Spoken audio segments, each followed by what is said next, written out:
Live Curious, National Geographic Channel. Alien life.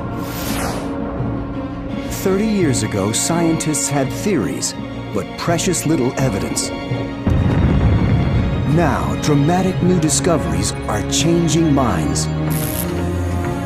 Powerful new telescopes, robotic rovers, and even explorations here on Earth are answering questions scientists once only dreamt about. A whole new field has exploded into existence. From new planets around distant stars to the tenacity of life itself, the news points to a revolutionary understanding of our place in the cosmos. It's an extraordinary moment in human history. This is happening a lot more rapidly than I think people understand. What's the scientific case for the existence of aliens? And should we be afraid? The terrifying possibility is that the things out there are more like stormtroopers.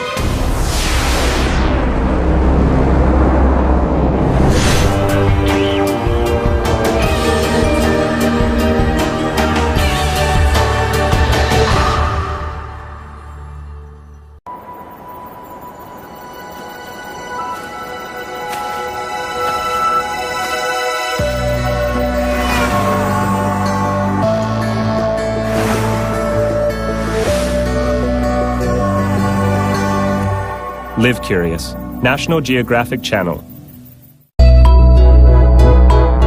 호기심에는 연령 제한이 없습니다. Live Curious, National Geographic Channel.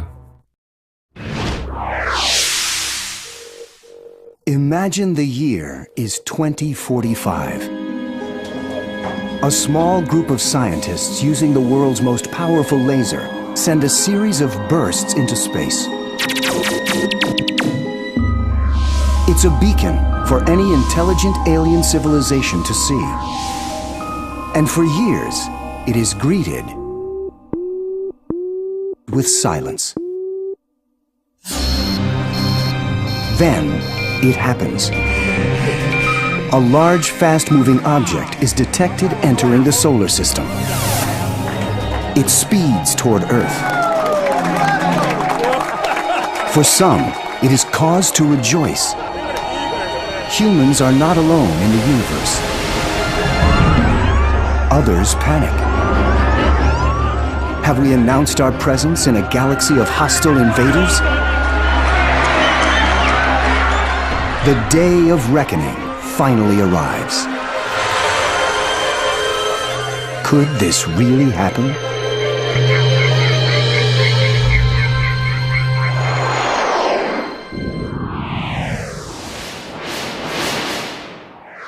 What we all want to know is our kinship to other life forms elsewhere in the Milky Way galaxy.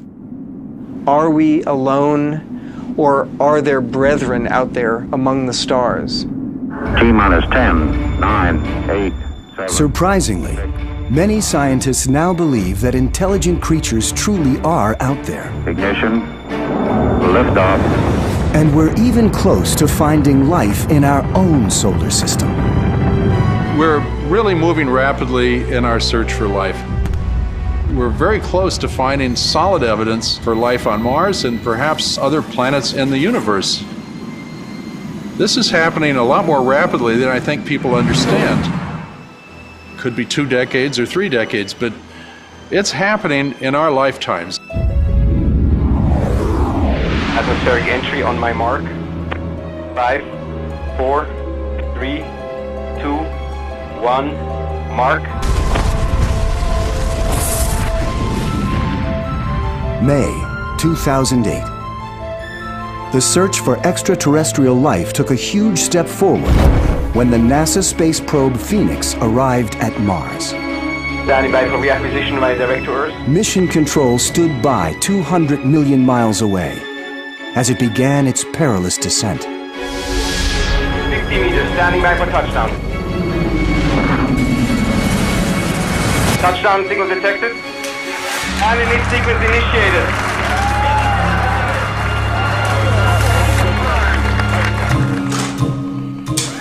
Phoenix quickly began to analyze Mars' soil for water or other evidence it could support life. And it soon made an astonishing find. We dug the first trench, and as we dug down about only 2 inches, there was a bright white surface area. And of course, scientists being conservative, maybe it's salt. Yeah, the white spot is right here. But scrapings of the white substance mysteriously disappeared in a few days. Salt doesn't do that. Rocks don't do that. So we were really sure we had discovered the ice layer. For the first time ever, a space probe actually touched water on Mars. And on Earth, wherever there's water, there's life. But Mars is no Earth. Mars is a dry, deserted landscape, frigid cold, sub-freezing temperatures, and no appreciable atmosphere. What a hideous place for life. Under those extreme conditions, life seems impossible. Except that scientists continue to be astonished by new discoveries of life where it shouldn't exist, on Earth. Some life forms live where there's no sunlight, no oxygen at all. Boiling water, alkalinity, battery acid kind of conditions. Nonetheless, they thrive. And the message these little critters are sending us is loud and clear, that as long as there's liquid water, the actual environmental conditions, the chemistry, the sunlight, the acidity, doesn't really matter. The sheer tenacity of life on Earth has radically altered our view of where alien life might arise. The discovery of water, along with carbon, methane, and hydrogen on the red planet, means Mars has the building blocks of life. And this meteorite from Mars, discovered in 1996, reveals structures that may be fossilized microbes. Some scientists suspect that beneath Mars' surface, microbes could exist today.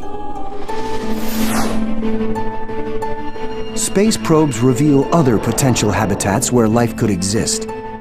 On the moons of our solar system's largest planets, on Saturn's moon Enceladus, we've recently discovered geysers full of water vapor and organic compounds conducive to life. And something might live in the hydrocarbon oceans of Saturn's moon Titan. But a moon of Jupiter seems the most promising of all. It might support not just microbes, but much larger, more complex creatures.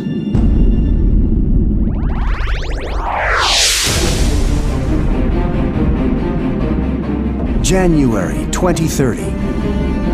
A rocket takes off from Cape Canaveral. 7 years later, it arrives at its target. Long the subject of scientific speculation. Europa, the 6th moon of Jupiter.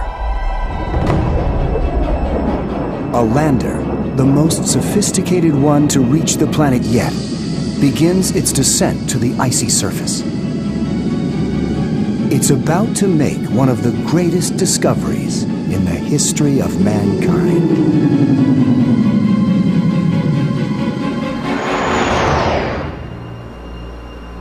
This one's great. Will we find complex life on Europa?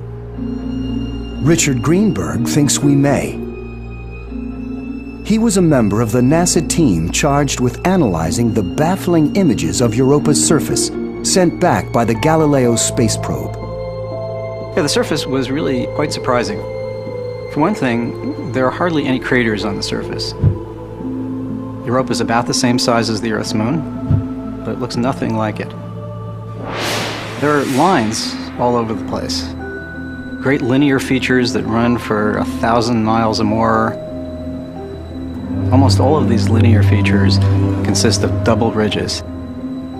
In some places, there are double ridges crisscrossing over double ridges over double ridges. So it was very puzzling when we saw the surface. What were we looking at there? What did all this mean? Europa's surface is a bone-chilling 260 degrees below zero. Scientists once thought it was nothing more than a barren ball of ice over 60 miles deep, encasing a cold, rocky core. But our understanding of tidal forces has changed that picture. Here on Earth, when we think of tides, we think of the ocean rising and falling against the shoreline. But really what's happening from a planetary perspective is that the entire shape of the Earth is changing. It's elongating and stretching as a result of the pull of the sun and the moon. The same thing happens to Europa, but on a much larger scale. Europa has the misfortune of orbiting Jupiter, the solar system's largest planet. Jupiter's massive gravitational pull stretches and compresses Europa so much, it generates heat in Europa's rocky core. It's just like when you rub your hands together, the friction between your hands makes them warm. Well, that's what happens inside Europa. As a result, scientists now believe that beneath the ice lies a giant ocean, twice the size of all of Earth's oceans combined. It could hold life similar to the microbes and worms on our ocean floor that feed off vents heated by the Earth's core. Still, many scientists believe that ocean is buried beneath a layer of ice 60 miles thick. But Greenberg thinks that it may only be a mile deep, allowing sunlight to reach water at the surface and provide energy for larger, more complex creatures. His evidence? He thinks the double ridges can only be formed by cracks in the ice. Europa is sort of like an egg. It's like a raw egg. It's got an ice crust on the surface and liquid below. Well, imagine you changed the shape of an egg every 3.5 days, made it longer and shorter. What's going to happen to the shell? It's going to crack. If Greenberg is right, when the ice cracks, ocean water is pulled towards the surface where it freezes. When the tidal force recedes, the crack compresses, pushing the frozen slush up. As the process repeats, the double ridges form. In the cracks and water below, could we find an ecosystem? Even fish-like creatures. Tides on Earth produce zones like this tide pool that are particularly rich in diverse life. As the water flows in and out, it delivers nutrients, everything that life needs. Just as tides can support life in a tide pool on Earth, they may well support life in a niche like one of these cracks on Europa.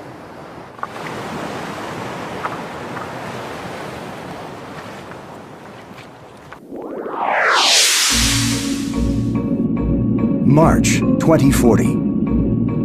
Parked near the edge of an icy fissure, the Europa Explorer drops a probe with a camera into the slushy water below.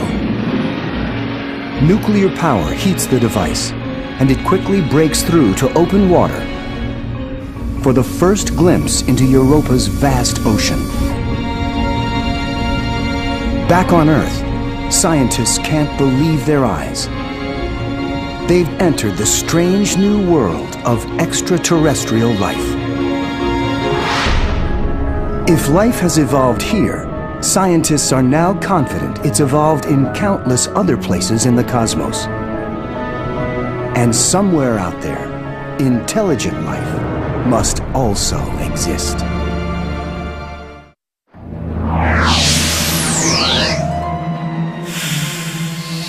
March 2041. A NASA team directs a powerful space-based telescope, the Terrestrial Planet Finder. In 2010, scientists had discovered only about 400 planets. By 2041, that's grown to over 5,000. Only 100 of them are small planets like Earth, and none host signs of life. But the planet hunters are in for a surprise when the telescope locks onto a new target they name Sigma 547.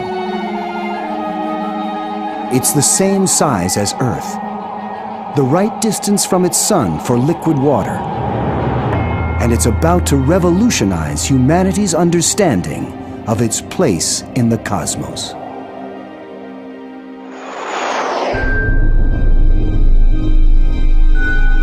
Is Earth one of a kind? Or does our universe contain millions of planets that aliens could call home? For millennia, we believed that our planet was unique. Now, we're about to find out if we were right. One of the most powerful Earth-based telescopes in the world, here at the Keck Observatory in Hawaii, is going on safari. We only discovered the first planet outside our solar system in 1994. What were we at air mass 2? Before that, some astronomers suspected planets were extremely rare. Wow, we're getting a lot of counts. But now the count of planets orbiting distant stars is over 400 and rapidly growing. DCD readout complete. These coordinates will match those coordinates and will be locked in, and the star should appear here. Whoop, there it is. That's the star. First planet-hunting star of the night. Jeff Marcy, one of the world's leading planet hunters, has discovered over 100 of the new planets. Planet hunting is raging on fire right now. There's interest in finding Jupiter-like planets. There's interest in finding planets that orbit stars that are just like our sun. And most importantly, there's a great push to find other Earths. Are Earth-like planets common? Are they rare? Are they a dime a dozen or 1 in a million? We just don't know. The vast distances make finding planets still extraordinarily difficult. Our first advance came with the discovery that we don't have to see planets to detect them. Instead, we can search for the effect a phantom planet has on its star. An ever so slight wobble. The most successful technique has been to measure the wobble of the star as it's yanked gravitationally by that planet. And of course, the more massive the planet, the more that star gets yanked around. The largest planets that tug hardest on their stars are the ones that show up most easily in Marcy's data. Unfortunately, they're all hot gas giants, like our Jupiter and Saturn, with poisonous atmospheres. The most likely place to find an alien civilization is on a smaller planet, a rocky one with water, similar to Earth.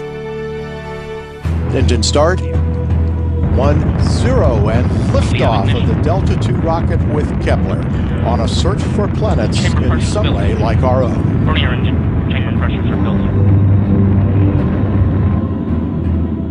In March 2009, NASA launched a revolutionary new telescope, Kepler, that moves the hunt for planets off the ground and into space.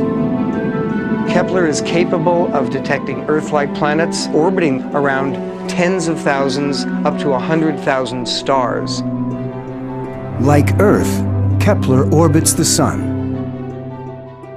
It contains a single large photometer. With its huge unblinking eye, Kepler stares into a large portion of the Milky Way, looking for planets the right size and the right distance from their stars to support life. And here's the way it works. When an Earth-like planet crosses in front of a star, it will block a tiny amount of the starlight. Actually, 1/100th of 1% of the light of the star will be blocked every time the planet crosses in front. And that tells us the size of the planet, the diameter of the planet. Bigger the planet, the more light is blocked. Bingo, we get the size of the planet. Scientists are abuzz with the possibility that within just a few years, Kepler will tell us if other Earths that could host intelligent life are rare or common. My guess is that 60, 70, 80% of the stars you see in the night sky have rocky planets orbiting them. Maybe some of them are like Mars, maybe some of them Venus, others may well be like the Earth. New telescopes are finding not just planets, but the building blocks of life. Water, carbon, nitrogen, even complex hydrocarbons everywhere. And we'll be able to detect them in the atmosphere of newly found planets. Our time alone in the universe could quickly be coming to an end.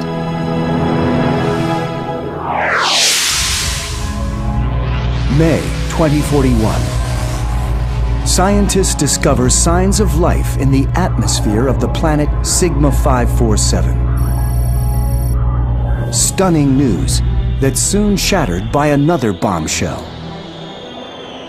In the alien atmosphere, they detect a trace of a chemical, a chlorofluorocarbonate, CFC.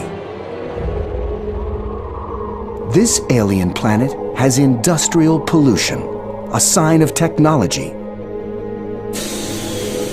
Astronomers around the world quickly swing their telescopes into action, each hoping to be the first to capture an alien transmission.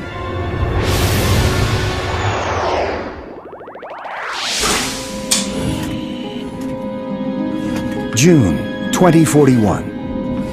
In Northern California, the 350 dishes of the Allen Telescope Array lock on to the planet Sigma 547. And decades of work scanning the skies for ET appear to pay off. There's an anomaly in the static of space. Is this just a new natural phenomena? Or have we discovered a civilization as advanced as ours?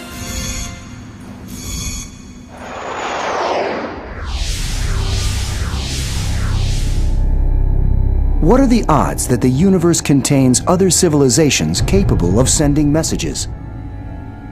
They look exceedingly slim, until you consider the size of the universe.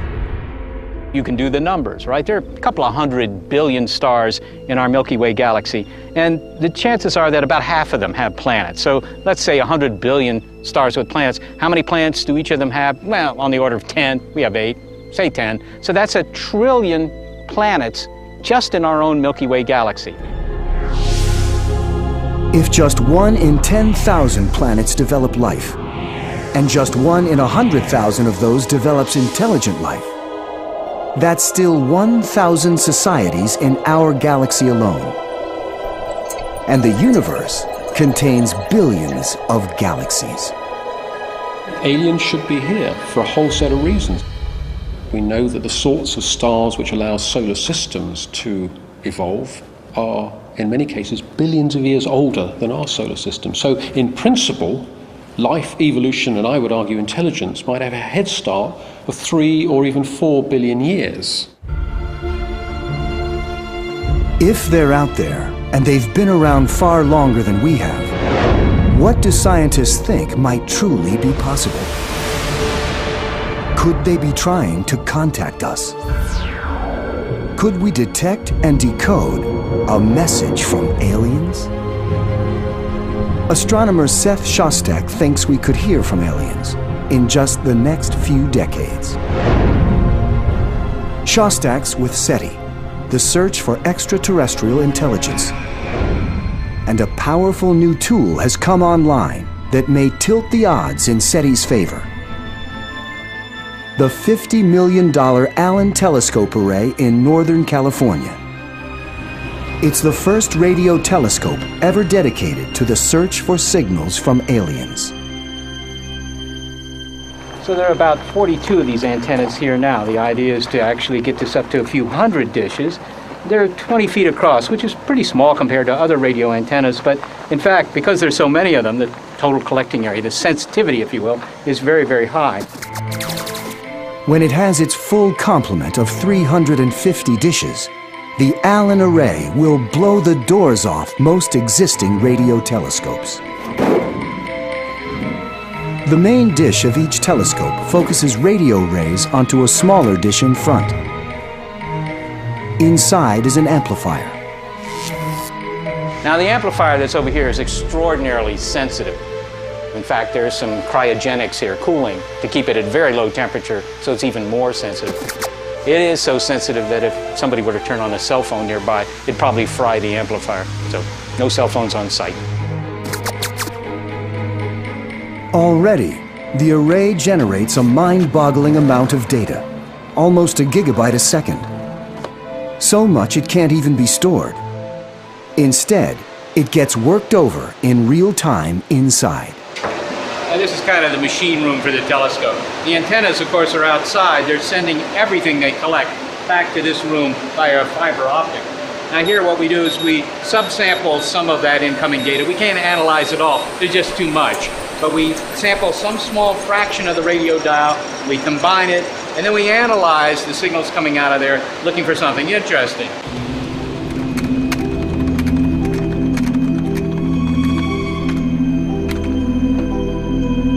What you're looking at here is just the noise of space, cosmic static, a little bit of noise from the receiver.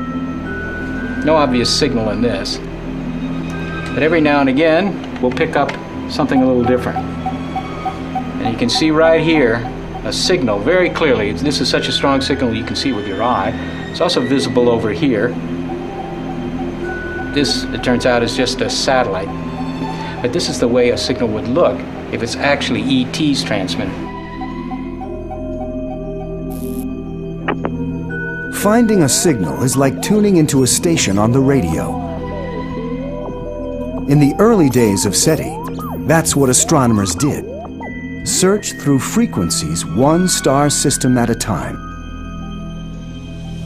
Even after 50 years, the search has barely begun. The problem is we've really only looked at a very small number of star systems over a very narrow range of frequencies. We've just barely scratched the surface looking for ET with this technique. Well, this antenna back here has the capability of searching hundreds, eventually thousands of times faster of anything we've done in the past. Within 20 years of being fully operational, the Allen array will be able to search for signals from 1 million stars as far as 1,000 light years away. 1,000 times more stars than we've ever searched before.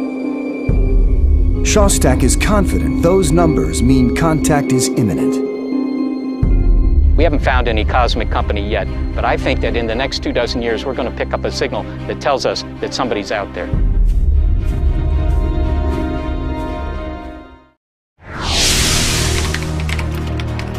January 2042.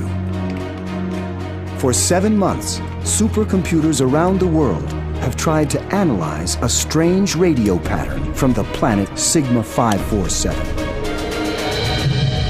But scientists can't make sense of it, and many become skeptical. Maybe it isn't a message after all, just a natural electromagnetic disturbance. Then, a breakthrough. A researcher who analyzes dolphin communication finds a structured pattern in the noise. Nobody knows what it means, but it's clearly a message.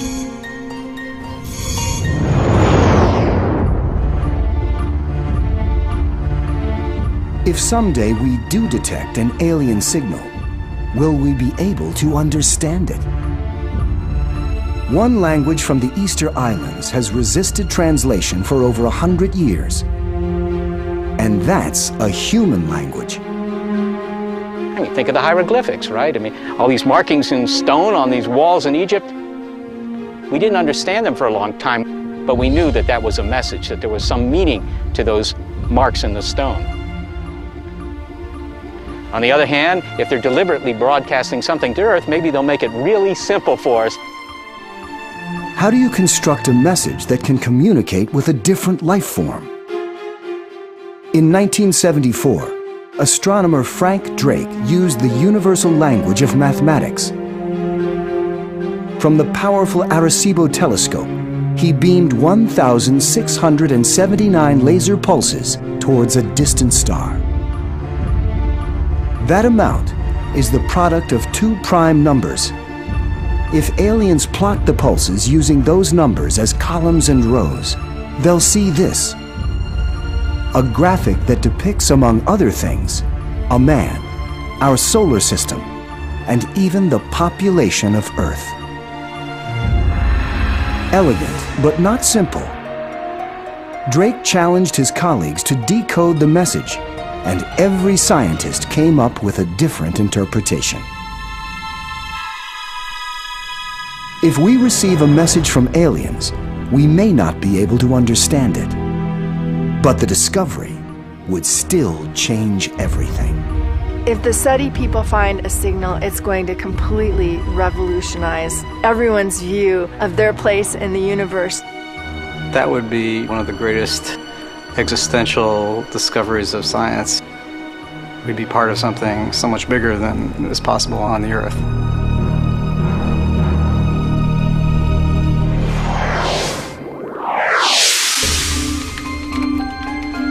October 2045. In 3 frustrating years, scientists have failed to decode a message from the planet Sigma 547. The UN has still not decided if we should respond.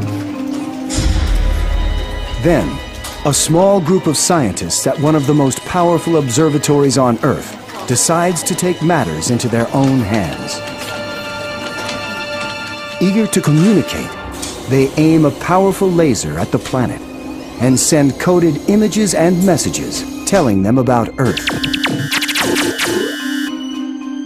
Someone or something is listening.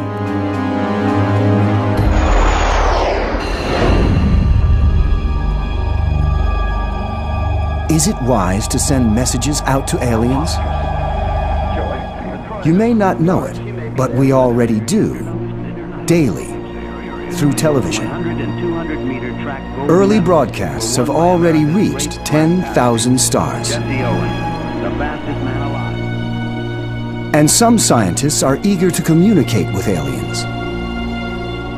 Russian astronomer Alexander Zaitsev has used one of the most powerful radio transmitters in the world to beam radio signals directly at nearby stars. He believes we have a moral obligation to let other civilizations know they're not alone. Of course, taking the first step in any relationship is a risk. What if they're not friendly? There are some people who even think it might be dangerous to tell aliens about whom you know nothing that we're here. That fear is based in reason. On Earth, predators of all kinds are vital to the survival of the ecosystem. Why should it be different anywhere else? What if the aliens are predators and we are the prey? The terrifying possibility is that the things out there are more like stormtroopers than people who take their children for a walk. And I think that's worth thinking about because some science fiction has explored these terrible possibilities that the things out there are exceedingly nasty. Like the invaders in H.G. Wells' War of the Worlds, aliens may look at us the way we regard bacteria. But surely we have nothing to fear. Even if the most predatory aliens detect our signals, it would take them tens of thousands of years to reach us. Or would it?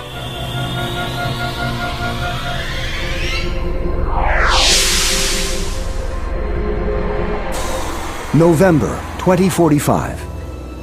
It's been just a month since a scientist beamed an unauthorized message towards the planet Sigma 547. All is silent. Then a spacecraft on its way to Mars detects a pulsing light.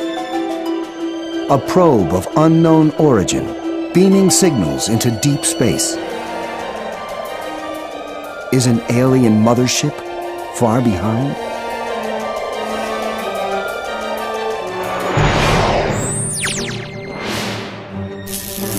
Could aliens really travel here? Although unlikely, it's not impossible. NASA scientist Jeff Landis has been thinking about the technology that advanced aliens might use for a long time. He designs advanced propulsion systems for space travel.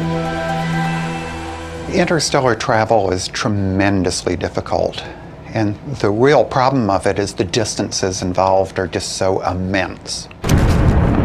If we launched a probe today using chemical propulsion that went as fast as the fastest probes ever sent by humans, it would be tens of thousands of years before they even got an appreciable fraction of the way to the nearest star. But theoretically, loopholes in the laws of physics could allow more advanced civilizations to travel much faster. According to the theory of relativity, if you could stretch the space-time behind a rocket ship and contract it in front, you could create shortcuts that would allow you to travel at unimaginable speeds. So far, warp drive is entirely theoretical, and it's not something we know how to do yet. The laws of physics also make it possible to create another shortcut in space-time, called a wormhole. But to make one, you may need to harness as much energy as a star produces. They're possible in theory, but the question is, how could you make a wormhole? And the answer is we don't know. Aliens may have looked hard at these exotic cheats in space-time for a very good reason. Rockets have severe limitations. Rockets have to carry their fuel on board. And this is what we call an exponential problem, because of course you have to carry fuel, and that's heavy. So you need more fuel to carry your fuel. Then you need more fuel to carry that fuel that carries the fuel. Pretty soon, the rockets get just huge. But there are alternatives, including one Landis has been working on. Is there some reason you have to carry the fuel with you? What if instead you could beam the energy to you? That's the idea behind this, a galactic sailing ship powered by light, already being prototyped by NASA. The sail would be giant, perhaps 100 yards across, made from a familiar material, aluminized plastic, mylar. The real solar sail material would be even lighter than this, of course. We need to really minimize mass if we're going to make a spacecraft. Aliens journeying by light sail wouldn't have to carry fuel. Massive lasers back home would beam power to their ship as it traveled between the stars. It's certainly something we could imagine being feasible.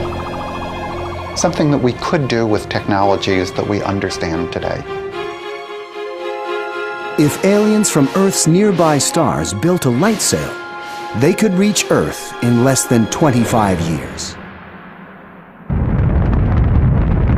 It's even conceivable they may be able to create a rocket fuel of much greater efficiency: antimatter. Humans' large rockets like the Saturn V use almost 1 million pounds of fuel to reach orbit. How much antimatter would they need? The answer is less than a gram of antimatter. Less than the weight of a single penny. Pretty powerful stuff.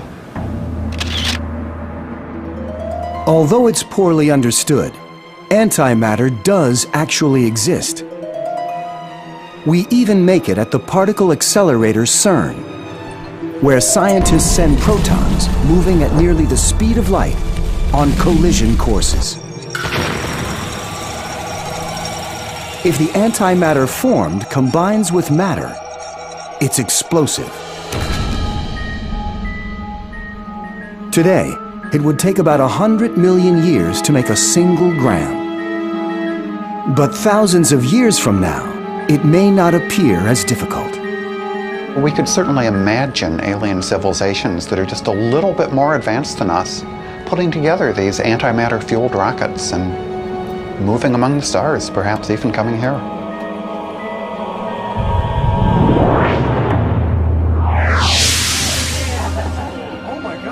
December 6th, 2045.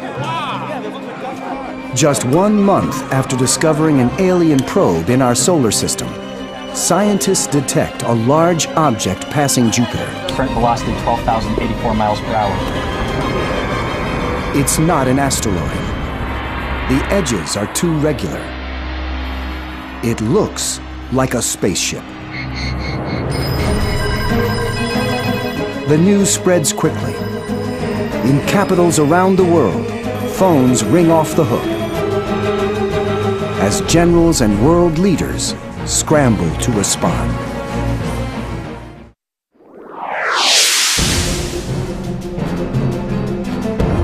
December 7th, 2045. With an alien ship fast approaching, no one knows who speaks for Earth. Wild ideas about who we're about to meet flood the media as we prepare for unusual visitors.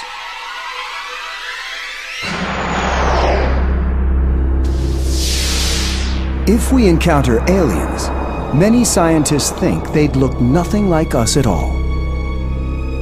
Their senses, their locomotion, everything would be different.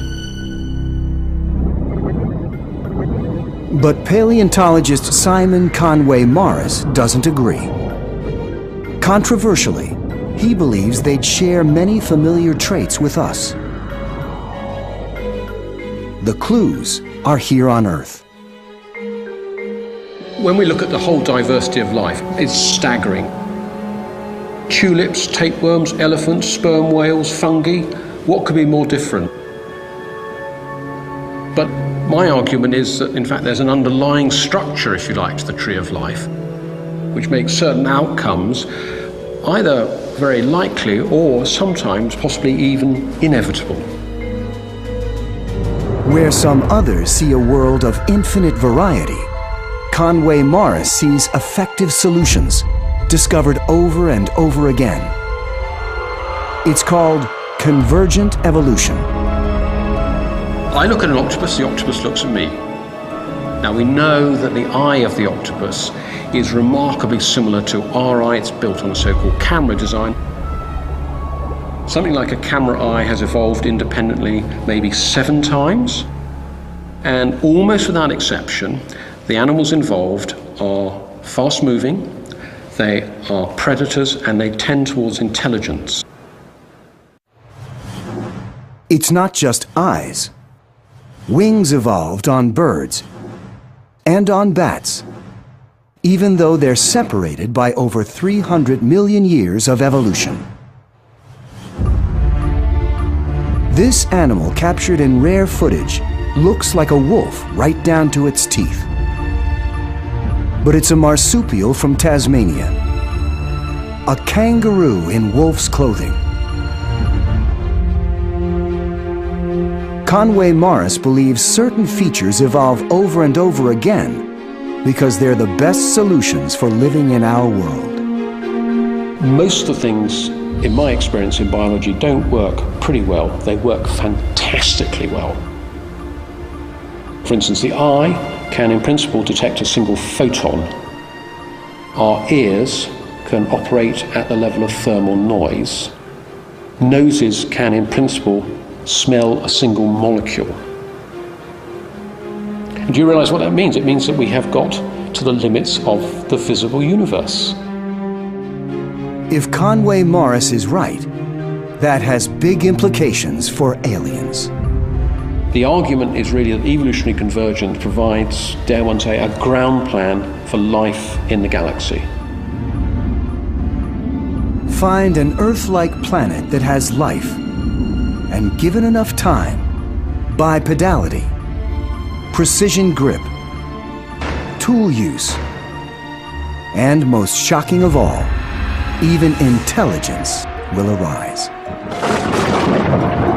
But if it's something similar to the Earth, then I'm hard pushed to see why they won't have something awfully like a human. Not exactly the same, because of course it's a completely different evolutionary history. But one gets the sense that all those alien movies where they did look surprisingly humanoid, was not a failure of imagination by us, but actually a biological reality. So, do aliens really exist? It's common as astronomers when we're observing here to go out in the middle of the night and just look up at the stars. Every time I do that, I wonder if there's someone on a planet orbiting that star looking back at us. There's billions and billions of stars. It's hard to believe that some of them don't have life. Maybe the nearest advanced civilization is hundreds of light years away, maybe thousands of light years away. Surely they're out there. In the last 30 years, the scientific case for the existence of intelligent aliens has become much stronger. And perhaps the biggest shock, if we ever meet our alien brethren, may be that they're not so alien after all. If I'm correct, I would be almost ready to go across and shake them by, do you call this a hand?